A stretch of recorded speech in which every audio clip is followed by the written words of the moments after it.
ka-positive, no? Update ulit sa ating ginagawang Kawasaki Aura. Okay na yung kanyang mini driving light bracket. Yan, nasukat na natin yan. Si Kuya Michael lang gumawa, nag-fabricate nito. So hindi siya tatama sa tapalodo. Natanggal ko na yung manibela kanina, tinanggal ko na rin yung mga kalakalawang. So next naman yung chassis na. Ayan, gamit ko pa rin is AC Care degreaser, no? Ito pang samantala lang kasi sinukat natin yung bracket. TTGR 340 mm at ito na yung bracket, no? So na-fabricate na siya. So kanina walang tornilyuhan dito sa magkabila. So ngayon nilagyan na. Yan, nilagyan na ni Kuya Michael. At yung pingas na kabitan ng grab bar, okay na rin, na-welding na. Nalagyan na rin ng flat bar na makapal.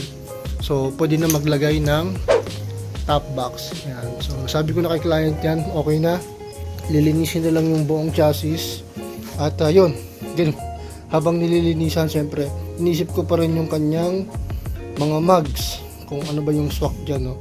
Although may mga nakausap na ako, pero not sure pa rin kasi madalas puro Wave 100 yung ino-offer nila. So let's see. The next day.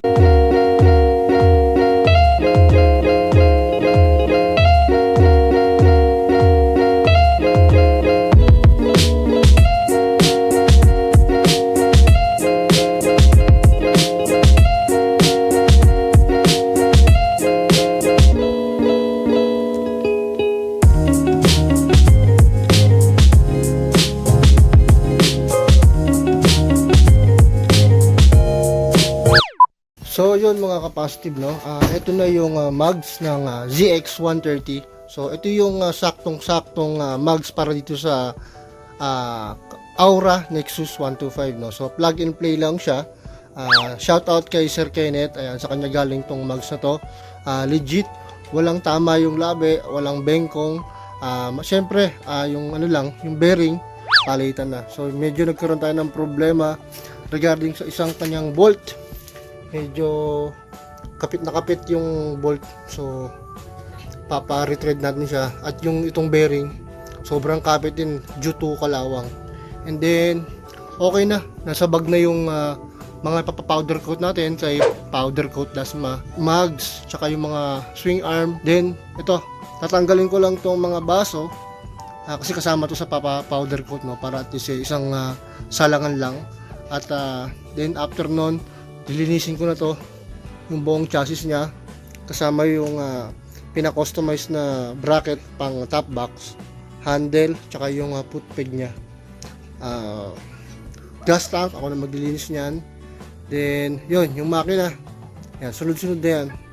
So tanggalin ko lang muna to. Alam ko may laman pa tong port oil. Tapos okay na. So yun mga ka-positive, no? Okay na yung chassis. Kita nyo naman sa akin. At normal paint lang to, parang mga ayaw dito. So dito lang naman ito sa may samin. At once may salam na to, pagpapakosan ko naman ngayon yung makina niya. Ayan, so yung makina niya medyo madumi. So yun lang muna yung update sa ngayon. At antayin natin yung ibang pyesa ng powder coat at saka yung chassis. Day 4. So yun lang mga ka-positive, no? Update sa ating Project Aura. At okay na, napinturahan na yung chassis. Ayan, kung makikita nyo sa likod ko, na-top coat ko na rin siya.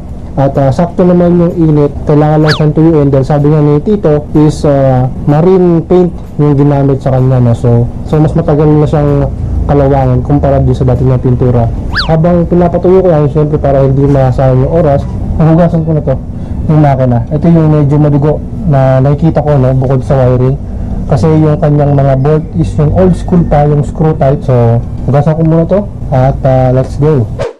Check the mic and make sure it sound right, boys.